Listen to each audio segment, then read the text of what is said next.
வணக்கம். பொள்ளாச்சி டுடே செய்தி தொகுப்பு. சமையல் எரிவாயு தட்டுப்பாட்டை கண்டித்தும் தமிழ்நாட்டை தொடர்ந்து வஞ்சித்து வரும் மத்திய அரசையும் அதன் கூட்டணி கட்சிகளையும் கண்டித்து கிணத்துக்கடவு மத்திய ஒன்றியம் சார்பாக ஒன்றிய செயலர் அல்தாப் உசேன் ஏற்பாட்டில் கோவில்பாளையம் பேருந்து நிலையம் அருகே மத்திய அரசை கண்டித்து கண்டன கோஷங்களை எழுப்பினர். தொடர்ந்து நூதன முறையில் கேஸ் சிலிண்டருக்கு நாமம் இட்டு ஒப்பாரி வைத்து பாடை கட்டி ஊர்வலமாக தூக்கி சென்ற மத்திய அரசுக்கு எதிராக கண்டன கோஷங்கள் எழுப்பப்பட்டது. தொடர்ந்து செய்தியாளர்களிடம் திமுக ஒன்றிய செயலர் அல்தாப் உசேன் கூறுகையில், கிணத்துக்கடவு போர் ஆரம்பித்து கிட்டத்தட்ட 10 நாட்கள் கூட ஆகவில்லை. அதற்குள் சிலிண்டர் தட்டுப்பாடு கடுமையாக இருக்கிறது. பொதுமக்கள் மிக கடுமையாக பாதிக்கப்பட்டுள்ளார்கள். நாங்கள்லாம் பார்த்தீங்கன்னா கிட்டத்தட்ட போர் ஒரு 3 தடவை நாங்கள் இந்த மாதிரி ஒரு போரெல்லாம் நம்ம பார்த்துருக்குறோம். அன்னைக்கெல்லாம் கூட 3 மாதம் கூட தட்டுப்பாடு வராமல் இருந்துச்சு. இன்றைக்கி 10 நாளில் ஆளுகின்ற ஒன்றிய அரசின் நிர்வாக திறமையின் காரணமாக இன்று இந்த தட்டுப்பாடு வந்திருக்கிறது. இதை போக்குவதற்கு ஒன்றிய அரசு உடனடியாக நடவடிக்கை எடுக்க வேண்டும். அதற்குத்தான் நம்மளுடைய கழக தலைவர் அவர்கள், தமிழகத்தினுடைய முதலமைச்சர் அவர்கள் உடனடியாக இதற்கு ஒரு தீர்வை காண வேண்டும் என்று தலைமைச் செயலகத்திலே கடந்த 2 நாட்கள் முன்பாக ஆலோசனை நடத்தினார்கள். மீண்டும் ஒரு முறை ஹோட்டல் உரிமையாளர்களுக்கு அவர்கள் செய்யும் எலக்ட்ரிக் இதிலையும் கூட 2 ரூபாய் மானியமாக வழங்குகிறார்கள் என்று நேற்றும் கூட அறிவிப்பு ஒன்று வெளியேறி இருக்கிறது.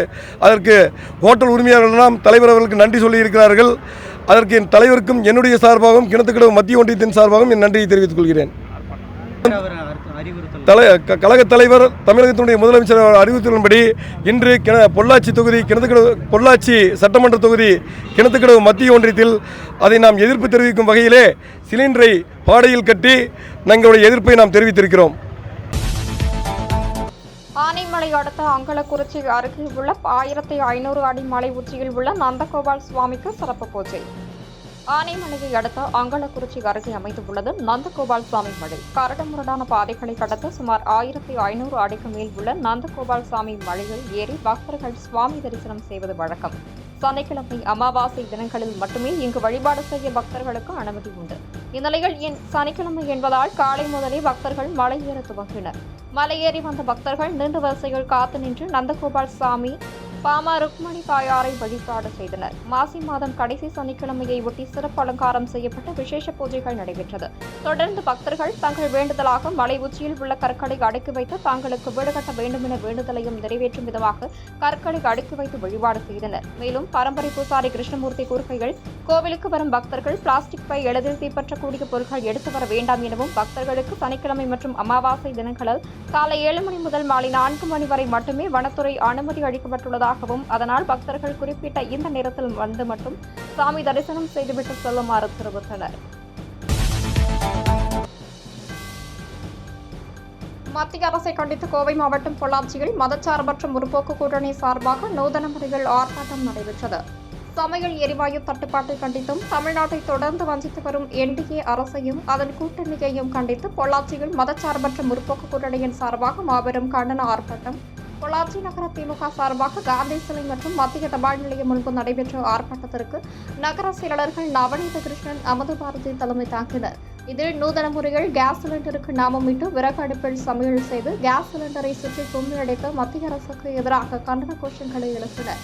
இதில் திமுக மற்றும் கூட்டணி கட்சியை சேர்ந்து 300க்கும் மேற்பட்டோர் பங்கேற்றனர். பொள்ளாச்சி மாக்கினாம்பட்டி மின்நகர் பகுதியைச் சேர்ந்தவர் முத்துக்குமார். பொள்ளாச்சி கடைவீதியில் எலக்ட்ரிக்கல் கடை நடத்தி வருகிறார். இவரது மனைவி மீனா. இவர்களுக்கு ஒரு மகள் மற்றும் ஒரு மகன் உள்ளனர். இந்நிலையில் முத்துக்குமார் மற்றும் மீனா பொள்ளாச்சி சிபிசி காலனியைச் சேர்ந்த பாபு என்பவருடன் சேர்ந்து கடந்த 7ஆம் தேதி நேபாளத்திற்கு 13 நாட்கள் ஆன்மீக சுற்றுலா பயணம் சென்றுள்ளனர். பொள்ளாச்சியிலிருந்து சென்னை சென்று அங்கிருந்து கங்கா காவேரி ரயில் மூலமாக அலகாபாத் சென்று அங்கு சுவாமி தரிசனம் செய்த பின்பு திரிவேணி சங்கமம், அயோத்தி, முக்திநாத் உள்ளிட்ட இடங்களுக்கு சென்று சுவாமி தரிசனம் செய்தனர். பின்னர் நேபாளத்தில் உள்ள புகழ்பெற்ற இந்து வழிபாட்டு தலமான மனகாமனா திருத்தலத்திற்கு சென்று தரிசனம் செய்துவிட்டு வேணில் திரும்பிய போது காந்தார் என்ற மலைப்பகுதியில் ஓட்டுநரின் கட்டுப்பாட்டு இழந்து 400 அடி பள்ளத்தில் கவிழ்ந்து வாகனம் விபத்து ஏற்பட்டது. இதில் வேனில் பயணம் செய்த 7 பேர் சம்பவ இடத்தில் உயிரிழந்தனர். பொள்ளாச்சி மின்னகரைச் சேர்ந்த முத்துக்குமார், அவரது மனைவி மீனா மற்றும் சிபிசி காலனியைச் சேர்ந்த பாபு ஆகியோர் உயிரிழந்துள்ளனர். உயிரிழந்தவர்களின் உடலை உடனடியாக மத்திய மாநில அரசுகள் மீட்டு சொந்த ஊருக்கு அனுப்பவும் நடவடிக்கையை மேற்கொள்ள வேண்டும் என்று உறவினர்கள் கண்ணீர் மல்க கோரிக்கை விடுத்துள்ளனர். ஆன்மீக சுற்றுலா சென்ற விபத்தில் பொள்ளாச்சியை சேர்ந்த மூவர் உயிரிழந்த சம்பவம் உறவினர்கள் மத்தியில் பெரும் சோகத்தை ஏற்படுத்தியுள்ளது. செய்தி தொகுப்புகள் இத்துடன் நிறைவடைகிறது. மேலும் தொடர்வதற்கு இந்த சேனலை சப்ஸ்கிரைப் செய்து கொள்ளவும்.